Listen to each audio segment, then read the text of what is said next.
Alright, so first we're going to talk about emission spectra.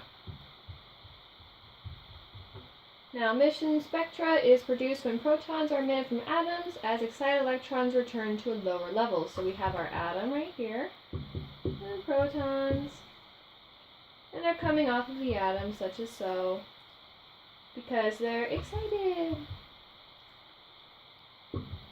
And they're returning to a lower energy level. Now, next up is the electromagnetic spectrum. Now, electromagnetic spectrum is a form of energy that is reflected or emitted from objects in the form of electrical or magnetic waves. Now, an example of this would probably be a microwave. There we go. Little waves. There we go. That's an example of one. It comes in different forms and it travels at the speed of light, but they always have different wavelengths, and these are typically how the wavelengths are represented. There we go. Little one, big one, such as so. The higher energies have shorter wavelengths, so this is a higher energy. And this one's a lower energy right here. There we go. Now I said 4 microwaves can be an example. Ultraviolet, infrared, the Roy G. Biv stuff that you learned when you were in kindergarten. Biv. All that stuff. Alright, so now we're going to talk about the continuous spectra.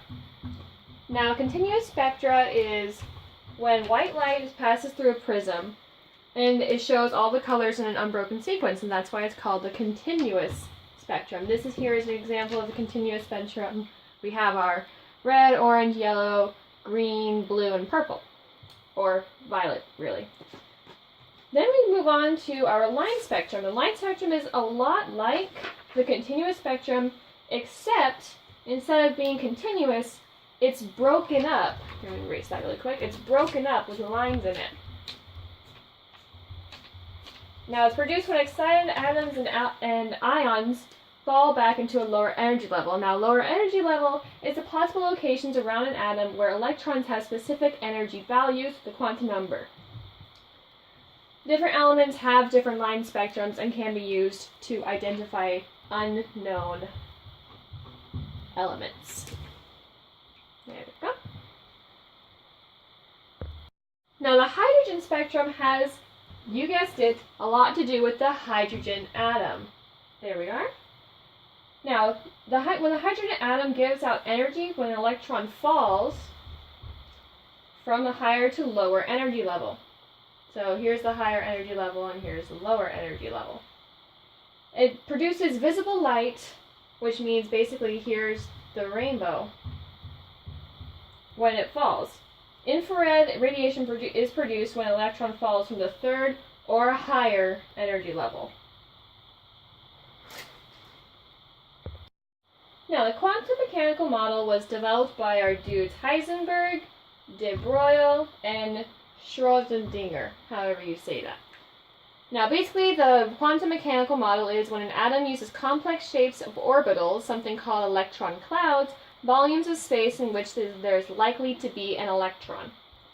So, one of the quotes was, electrons do not travel in precise orbits, but in wave functions called orbitals. And there's orbitals on the periodic table, and we'll talk a little bit more about that later, but here's D, here's S, P, and then F is way down here. Anyway, we'll talk a little bit more about that later. But for right now, we'll talk about Heisenberg's uncertainty principle. So Heisenberg said that we are limited in just how precisely we know both the position and the momentum of a particle at any given time. The wave or the function of the orbital has a 90% probability of finding the electron in the orbital. Alrighty, so about orbitals. Orbitals are the energy levels that an atom has. Now going from lowest to highest, we have the s orbital, the p orbital, the d orbital, and the f orbital. The s orbital can only hold 2 electrons at a time. It's the smallest orbital and it only has one shape.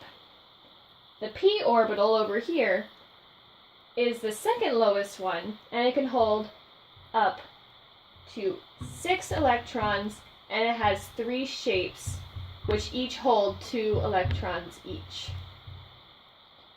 The d orbital is the second highest energy level, and it can hold a total of 10 electrons with 5 shapes, each holding 2 electrons. There we go. Now the f orbital is the highest energy level one, and it has 14, it can hold 14 electrons, and it has 7 irregular shapes, which means they can go anywhere at any time. There's no real way to define it. And each, of course, hold only 2 electrons. Now, in electron configuration, there are 3 rules. The rules include the Aufbau principle, which electrons will enter orbitals from the lowest energy to the first. So usually it'll go S, D, P, F, unless it's in these first 3 periods here. If it's in these first 3 periods, it's going to go SP, basically. The next rule is the Pauli exclusion principle, where an orbital can only hold up to 2 electrons of the opposite spin. So this electron could be spinning to the right, and this electron could be spinning to the left, and that's all it can do.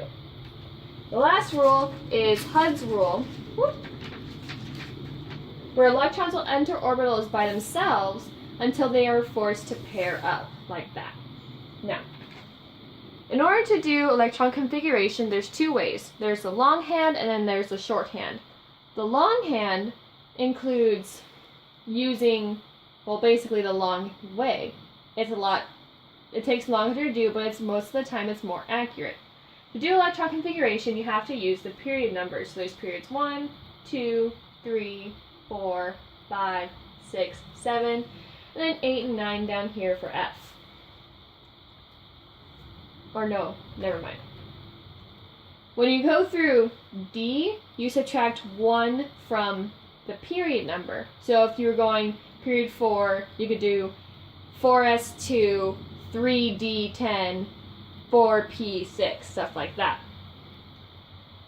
But let's just start off pretty simple. Let's go with finding the electron configuration for sodium.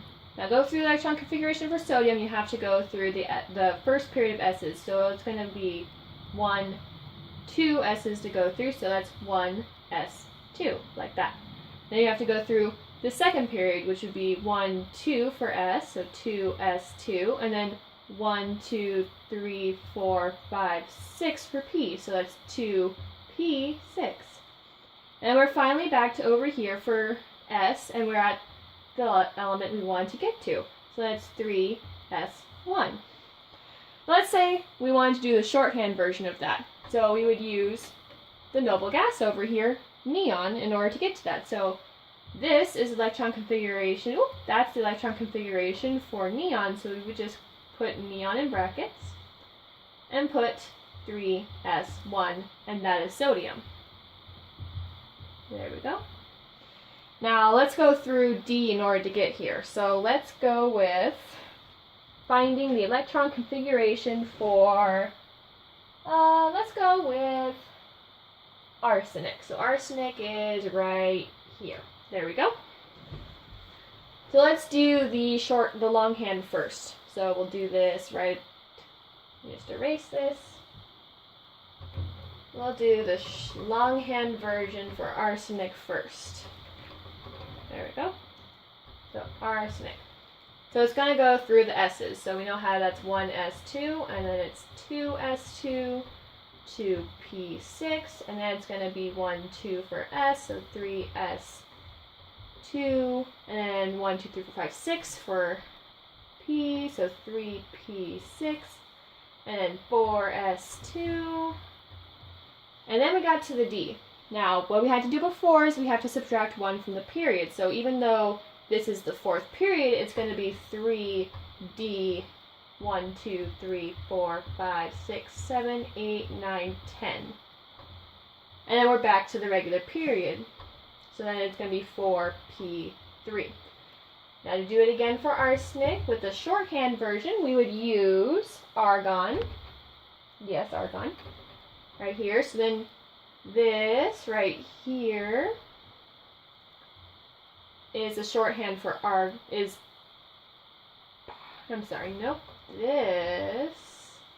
this is a shorthand for argon. There we go. So then we would do argon right there.